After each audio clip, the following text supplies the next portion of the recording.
This week's parsha is Parshas Noach. We read how Noach and his family and the animals survived the flood. Towards the end of the flood, when the waters were abating, Noach opened the window of the teva he had made, and he sent out the raven. The pasuk says that the raven went yotzei v'shoiv ad yevoishes hamayim me'al haaretz, back and forth until the water dried from the land. Basically, it never left the area of the teva. So Noach had to come up with a different plan to find out what was going out there in the world, and he sent the dove. The first time the dove flew away and came back with nothing. There was nothing to be found. 7 days later, the dove came back with a famous olive branch. And 7 days later, the dove found a place to make a nest and never returned. So Noach knew that the world was going to be ready soon for habitation. So what's with the raven? Why did Noach choose the raven in the first place? Why did the raven never leave the area? And what can we learn from this story? So some say Noach chose the raven simply because ravens eat dead animals, dead people, dead meat, carrion, the Chizkuni says. So therefore, he felt it would be a good animal to eat the dead bodies from the Mabul. But in fact, the air was too humid, couldn't even leave the area. The Zohar says that Noach, having spent so much time with the animals, got to know the animals' speech. And he realized that the raven was very smart. And therefore, he chose the raven so that he would be able to learn from the raven's actions as to what the fate of the world was. Another opinion of the Zohar is that that Noach was sending a message to Hashem. The Gemara says that ravens are cruel towards their young. They don't feed them when they're very young, because ravens are black and their young are white. They don't recognize their own children. Only when the children grow a little bit do they start feeding them. That's why Hashem sends insects into the mouths of the young ravens to feed them. Like we say in Tehillim, Livnei Oyev Asher Yikro. Hashem takes care of the young ravens who call out to him. So Noach was saying to Hashem, you acted to the world like ravens to their young. You were cruel to the world. Even though Noach was a tzaddik, he spoke somewhat disrespectfully to Hashem, feeling the pain of the world. Finally, the Or HaChaim quotes the Gemara that says that the raven sinned in the teva. The animals were not supposed to mate in the teva, nor were the human beings. Several reasons are given for this. First of all, it was a time of trouble for the world, and it's not a pleasure trouble, like during the famine. We find that Yosef only had children before the famine, not during. Another reason given is that it's not appropriate for the people and animals to rebuild the world while Hashem is destroying it. And another reason that's brought down is that the teva represented very elevated godly levels, divine levels. 300 length and the shape of Adonai. And 32 represents the Yud of Hashem's name, Yud Kei Vav Kei, times 3 for the 3 spiritual worlds. And it was inappropriate for the animals to mate and the people and so on in such a holy space. In any case, 3 disobeyed this rule. Cham disobeyed it. The Medrash says that Cham's wife was taken forcibly by a wicked angel, Sham Chazael, before they entered the teva, and she became pregnant. Cham did not want her to didn't want the child to be considered illegitimate, because she was a new to him.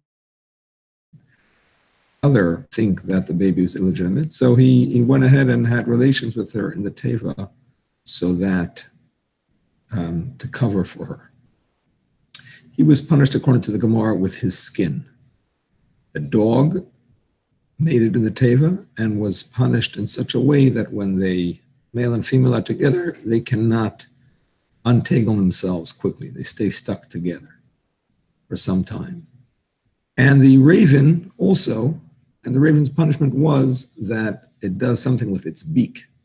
It's not exactly clear what that means, but Rashi says that the seed of the male goes through its beak. Hard to understand. Come across different species of bird that when it comes back to the nest, it pecks at its partner's private area. Forget what that's called for birds. And the scientists think that what it's doing is it's actually getting rid of the seed of competitors, of other males who may have raided his nest and been with his mate. So perhaps it was something like this that this particular species of ravens used to do. But in any case, the Ohr HaChaim says that Noach didn't send the raven on a mission. It doesn't say that he sent see anything. It just says he sent him. And what it means is that he sent him away. He banished him. Like it says concerning a divorce, he sends her away from his house. It's not on a mission, it's a banishing. He banished him from the table. So according to this opinion, the reason he didn't leave is because there was nowhere for him to go. He was not on a mission. He probably stayed around just to be able to have some food. I mean, the land didn't dry up for another 2 months or so. So hopefully Noach fed him during that time. Now, why, according to the other opinions, that he wasn't banished, that he was sent on a mission, why didn't he fulfill his mission? So the Gemara says that the dove actually, it means like force. Every animal and plant has an angelic force, according to the Arizal. And that angelic force spoke to Noach. Parenthetically, the Arizal says that's what it means in Perek Shira when it says the different animals sing to Hashem. It's talking about their angelic force. But in any case, perhaps it didn't actually speak, but through its actions, it spoke. And it said to Noach, your master hates me and you hate me. Hashem hates me because he said 7 pairs of kosher birds should go into the teva and only 1 pair of non-kosher birds. You hate me because you took me when you could have taken a kosher bird. And if the 6 is to procreate and produce other birds, whereas you took me, I'm the last raven, the last male raven in the world. What if I catch a cold or I get sunburnt and I die? The Gemara uses the word in Pagea bi sar shel chama or sar shel tzina. If the angel of heat or of cold accost me and I die, what's going to be? That's going to be the end of the ravens. In any case, said the raven, anyway, I suspect you of wanting my mate. What exactly is that about? Some say he didn't literally mean that Noach, that he suspected Noach to take his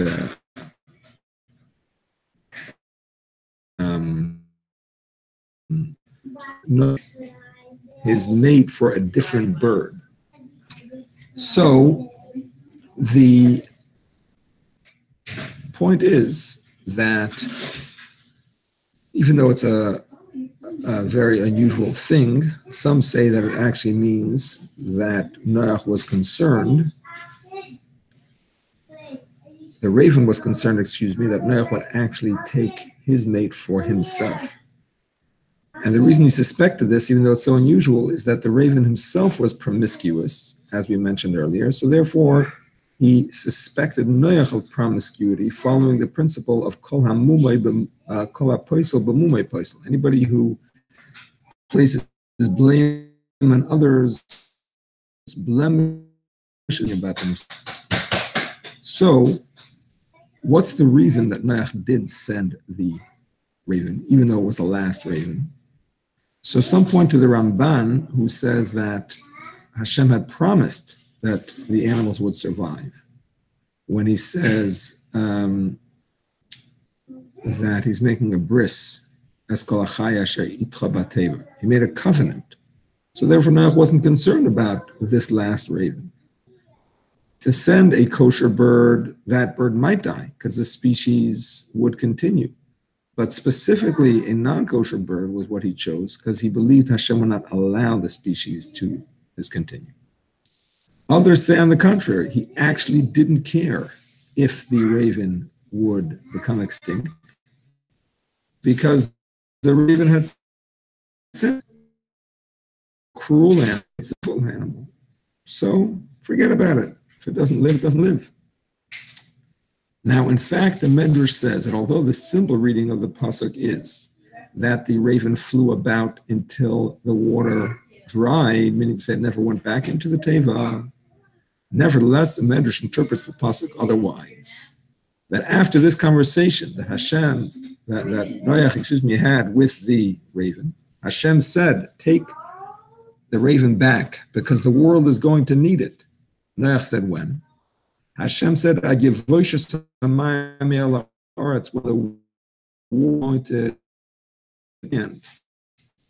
I was going to decree that there should be no rain in the land because of the sins of the people who had been serving idols. Achav and Izebel are going to try to kill him. So Hashem is going to tell him to run away to the river Chris, where he's going to send the ravens to feed him. And that's what happened. He went to the river Chris, and for 40 days and 40 nights, Hashem sent ravens who actually took the bread and meat from the kitchen of Achav. Some say from the kitchen of Yehoshaphat, who was the king of Yehuda, but others say from the kitchen of Achav. So in any case, and brought him the bread and meat every morning and every evening. So I need him, I need a raven for that time.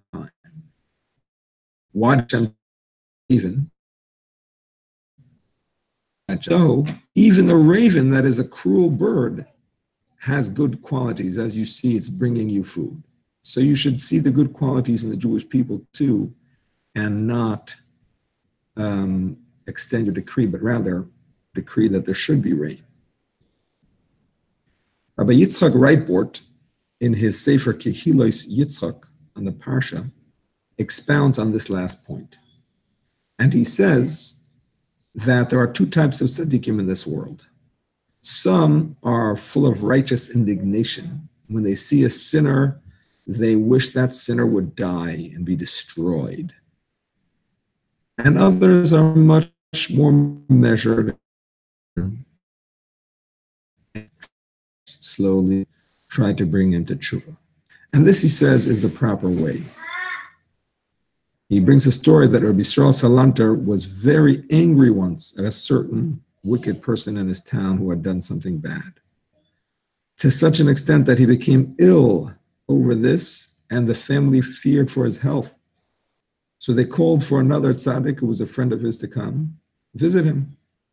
The tzaddik came and said, you should know, when Rabbi Shimon Bar Yochai came out of the cave, wherever he looked, the fire burnt it up.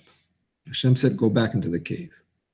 So what is that about, he said? If the people deserve to die, so they deserve to die. Why did Hashem say, go back into the cave? And if they didn't deserve to die, why did Hashem let him burn them up? And when Rashbi looked at them with a bad eye, there was truth to that. And from that perspective, they deserved to die. But from a different perspective, no, there was good in them too. And Hashem wanted him to see them from that perspective. And he said, if you can't see them from that perspective, go back into the cave. So Rabbi Yisrael Salanter accepted this and calmed down from his anger. But in any case, he says Eliyahu Hanavi was the same way. He was angry at the Jewish people. He saw the sins in them, and he wanted to punish them. Hashem was saying to him, look at the raven, look at how cruel, by the way, called an unkindness. And I came across one of the websites with raven facts, and it says that ravens actually murder other birds for no apparent reason. Not to eat them, not to take their food, but sometimes just for spite. So in any case, the ravens are actually considered cruel birds, yet look, they have a good point. They're feeding you. So look at the Jewish people with a good eye as well and see the good in them. Noach had a bit of the same problem. Zohar points out that Noach never davened for the people as Avraham Avinu did for Sodom and Amorah. And that's why the flood is called Mei Noach, the waters of Noach. Why didn't he? Apparently, he felt that maybe the people in that generation actually deserved to die. And similarly, he said, the raven, get out of here. You misbehaved. You're a bad bird.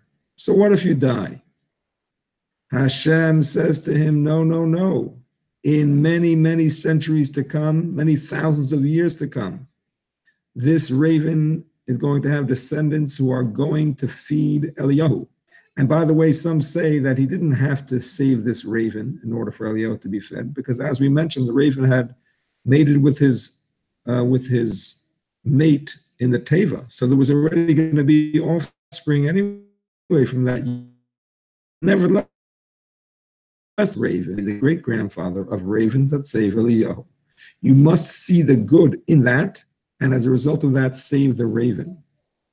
And this is, in fact, a lesson that Noach was to take with him for the rest of his life, going in to build a new world.